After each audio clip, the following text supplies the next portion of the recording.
Perkenalkan, nama saya Gabriela Indira Kalista Susilo dari kelas 12 MIPA 3 nomor absen 14. Nah, di sini saya akan menjelaskan salah satu contoh kasus dari peradilan umum.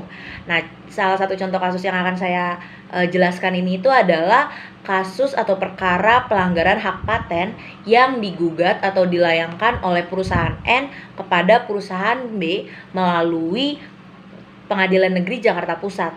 Nah, tapi Pengadilan Negeri Jakarta Pusat ini tuh memberikan keputusan yang menurut perusahaan N itu tuh kurang adil gitu. Nah, akhirnya perusahaan N ini mengajukan banding ke Pengadilan Tinggi Negeri DKI Jakarta.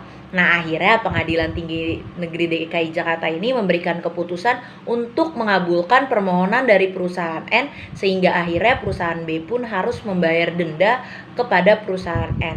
Nah, akan saya bahas sedikit bahwa mengapa kasus ini itu bisa masuk ke dalam peradilan umum, karena pelanggaran hak paten itu termasuk ke dalam hukum pidana, di mana jika di dalam pengadilannya itu ini masuk ke pengadilan khusus, yaitu pengadilan niaga.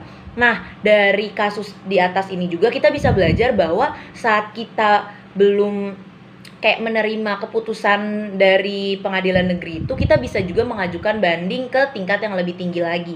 Kayak misalkan nih, dari pengadilan negeri Jakarta Pusat, kita bisa mengajukan banding lagi ke Pengadilan Tinggi Negeri. Nah, kalau misalkan nanti di sini juga belum merasa cukup, kita bisa lagi menaikkan ke pengadilan yang lebih tinggi, yaitu ke Mahkamah Agung. Seperti itu. Sekian penjelasan dari saya, kurang lebihnya mohon maaf. Terima kasih.